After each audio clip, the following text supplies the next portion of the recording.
අනේ අපේ මහත්තයෝ මොකද මේ කවදාකවත් නැතුව අහස පෙරලන්ඩ වගේ කල්පනා කරන්නේ. මොකද අද නින්ද යන්නේ නැතුවද මේ? අනේ නෑ සිරියාවති, මම මේ කල්පනා කරේ දැන් මට වයස අවුරුදු 72ක්. මං තාම පන්සලට ගිහින් එක දවසක්වත් සිල් අරගෙනත් නෑනේ. ඉතින් හෙට හොඳ පුර පසළොස්වක පෝය දවස. මම සිල් ගන්න ගියොත් ඔහේ මොකද හිතන්නේ? අනේ අපේ මහත්තයෝ ඒක කොයිතරම්නම් ලොකු දෙයක්ද? මං ඔයාට ඕක කලිමුත් කිව්වනේ. දැන් මේ නැහින දෙහින කාලේ බණක් භාවනාවක් කරගෙන පෝයට සිල් ටිකක් අරගෙන ඉන්න එක තමා හොඳ. එහෙනම් හෙට යන්න. ඉතින් අපේ මහත්තයාට ඕන සුදු ඇඳුම් ටික මං ලෑස්ති කරලා තියන්නම්. උදේම ඇඳගෙන යන්න ඒ ටික එහෙනම්. අනේ සිරියාවතියේ, මං ඒත් ඔය සිල් ගන්නවා කියන ශාස්ත්‍රය ගැන දන්නේ නෑනේ මුකුත්. ගාතාවක් මතකත් නෑ. ඉතින් උඹට හැකියාව මට ඔය ශාස්ත්‍රය කියලා දෙන්න. මට අනේ පොඩ්ඩක් ඔතනින් වාඩි වෙලා එක කියලා දීපන්කෝ. අනේ අපේ මහත්තයෝ ඕක ඒ තරම් දෙයක් ඈ. ඕකේ තියෙන්නේ හරි පොඩි දෙයක්. පොඩි හාමුදුරුවෝ හරි ලොකු හාමුදුරුවෝ හරි ඇවිල්ලා ඉවර වෙලා කියන එක ඔහෙටත් කියන්නයි තියෙන්නේ. ඕක මහ ලොකු දෙයක් ඈ. එතන ඉන්න කට්ටිය ඔක්කොම කරන්නේ අන්න ඒ දේ තමයි. ඔහෙටත් තියෙන්නේ ඉතින් ඔන්න ඔය කියන දේ කරන්න. ඕක කරන්න බැරි ඈ. අපෝයි සිරියාවති, ඒකද? ඒක අය මට කරන්න බැරි දෙයක් ඈ. ඕක මම හරි අපූර්වට කරන්නම්. හාමුදුරුවෝ මට කැමති වෙයි මම හාමුදුරුවෝ කරන එකම කරපුවාම. මං ගැන හාමුදුරුවෝ වැඩි මනාපෙකුත් තිබුණේ නෑනේ. මම හාමුදුරුවෝත් කැමති කරගෙන වැඩේ කරන්නම්. එහෙනම් සිරියාවති, මගේ ඔය තියෙන ඇඳුම් කඩමාලි දෙක ලෑස්ති කරලා හෙට උදේ මට සිල් ගන්න යන්න ඇහැරවන්න. එහෙනම් අපේ මහත්තයා, මම බත් එක බෙදලා තියලා ඇඳුම් ටික ලෑස්ති කරන්නම්. හෙට උදේම කතා කරන්නම්. උදේම නැගිටලා හෙට සිල් ගන්න යන්න. මම හෙට ගෙදර ඉන්නම්. දුවලත් එනවා කිව්වනේ. මං එතරම් ගෙදර ඉන්නම් දුවලා එනකොට.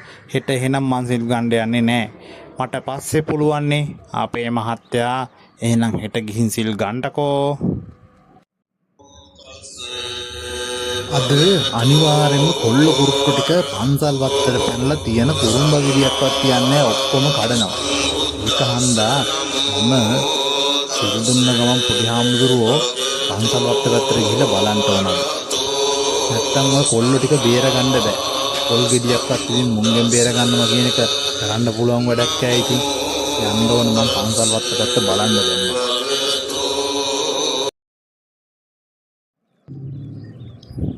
ඔන්න ඈතින් පිරිත් සද්දෙත් ඇහෙනවා. පන්සල් ඇතුළට ගියොතින් එහෙම දැන් සිල් ගන්න එක පටන්ගෙන ඇත්තේ. දැන් ඉතින් මට ආයේ කරන්න දෙයක් නැහැ. මම මේ බංකූටලා සිල් ගන්නවා. හාමුදුරුවෝ පන්සල් වැත්ත පැත්තට ආවොත් මොනාරි ඇහුවොත් මං හාමුදුරුවෝ කියන එකම කියනවා. එහෙම සිල් ගන්න එක ලේසි. මෙතෙන්දලා නිදහසේ මං ඉන්නවා වාඩිලා පන්සලේ දේවල් ඇහෙනවනේ මෙතෙන්ද. ඒක හොඳයි. ඔව් මං බංකුවෙන් වාඩිලා ඉන්නවා. ඈතින් ලොකු හාමුදුරුවෝද මන්ද මේ පැත්තට එනවා වගේ පේනවා. මං කෝකටත් මේ ගහට මුවා වෙලාවත් ඉන්නවා. ලොකු හාමුදුරුවෝ ප්‍රශ්නයක්වත් ඇහුවොත් මම දන්නවා කියලා උත්තර දෙන්න.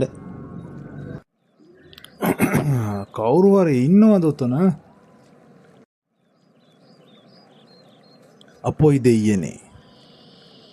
හාමුදුරුවෝ මාව දැකලාද? කමක් නැහැ. දැකපු එකත් හොඳයි. මට අද හොඳටම සිල් ගන්න පුළුවන්. හාමිනේ කිව්වේ හාමුදුරුවෝ කියන එක කරන්න කියලා.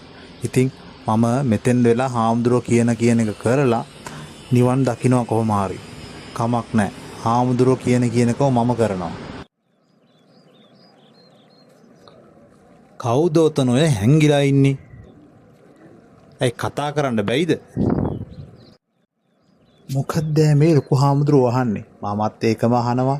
ඒකනේ කරන්න කිව්වේ. කවුද ඔතන හැංගිලා ඉන්නේ? ඇයි කතා කරන්න බැරිද? මොකාද බොල ඔතන ඉඳන් මගේ මං කවුද කතා කරන්න කියන්නේ මට කතා කරන්න බැරිද කියලාන්නේ මොකාද ඔතන හැංගිලා ඉන්න එක මොකාද ඔතන හැංගිලා ඉන්න එක ඒ මට කතා කරන්න බැරිද කියලා අහන්නේ මගෙන් එහෙම අහන්න මොකාද මම පන්සලේ නායක හාමුදුරුවෝ ඔබ මොකාද මගෙන් කතා කරන්න කවුද කියලා අහන්න අපොයි මේක මොකද්ද මේ සීල් ගනිල්ල කවන්නේ හාමිනේ කිව්වේ හාමුදුරුවෝ කියන එකම කරන්න කියලානේ මමත් අහනවා හැමමයි පැත්තට ආව පන්සලේ නායක හාමුදුරුවෝ ඔබ කවුද මට එහෙම කතා කරන්න මොකක් කිව්වා අපොයි දෙයනේ අපේ අපවත් වෙච්ච නායක හාමුදුරුවෝත් ඇවිල්ලාද මෙතෙන්ද බයත් හිතෙනවා උන්දය කටහනමයි ඉන්නේ ඒත් මෙතන නම් ඉන්නේ මිනිස්සෙක්ම තමයි මම බලන්න ඕන මං හිමීට මූට හොරෙන් කතා නොකර යන්න ඕන මොක පැත්තට බලමුකෝ කවුද හැංගිලා ඉන්නේ කියලා අනේ අඳෝනිස්සුන් නැහි ඔහෙට මොකද වෙලා තියෙන්නේ ඔහෙට අමුගමිලයි මොකද මට ඔහෙ කෝචක් කරන්නේ මොකක්ද මේ ලොකු හාමුදුරුවෝ කල්පනා කරන්නේ මම මේ ලොකු හාමුදුරුවෝ කල්පනා කරන දෙයට දැන් නම් අහන දෙයට උත්තර දෙනවා හාමිනේ කිව්වට මේ සිල් ගන්නවා කියලා නිවන් දකින්න ඕනෙත් නැහැ හාමුදුරුවන්ට තරහකින් ඉන්නේ හාමුදුරුවෝ අහන එකට මං දැන් උත්තර දෙනවා මේ දේ කරලා හරියන්නේ නැහැ අනේ තෙරුවන් සරණයි අපේ හාමුදුරුවනේ අපේ හාමිනේ මට කිව්වා හරියටම සිල් ගන්න විදිය හාමිනේ කිව්වේ ලොකු හාමුදුරුවෝ කියන එකම කරන්න කියලා ඉතින් මං ඒකයි ලොකු හාමුදුරුවෝ කියන එකම කරේ මං හරියට සිල් ගත්තද අපේ හාමුදුරුවනේ සිල් ගන්න ඉස්සෙල්ලමයි ආවේ දන්නේ නැති හන්දා තමයි හාමිනේකින් අහගෙන ආවෙත් ඔබ වහන්සේ මට දැන් කියන්නකෝ මං ගත්ත සීලේ හරිද කියලා අයියෝ මන් දන්නේ ඔහෙගේ හාමිනේටත් පිස්සු උන්දෑ කිව්වද කියන එක හාමුදුරුවෝ කියන එකම කරන්න කියලා උන්දෑ කියන්ට ඇත්තේ මං අහන එකට උත්තර දීලා ඔය ගාතාව මං කිව්වට පස්සේ ගාතා කියන එක මිසක්කා නැතුව මම මේ අහන ප්‍රශ්නේ මගෙන් අහන එක නෙවෙයි අදෝනිස්සුන් නැහියේ සිල් ගන්නවා කියන්නේ කොහොම කරන්න බෑ යන්කෝ මංගෙත් එක්ක පන්සලට මම කියලා දෙන්නම් සිල් ගන්න හැටි යවුවන් අතන බංකුව ගාවට මං සිල් ගන්න හැටි කියලා දෙන්නම් එතනින් ඈත් ඉඳගෙන හොඳට සිල් ගන්න එක ගැන අහන්න ඕන තේරුණාද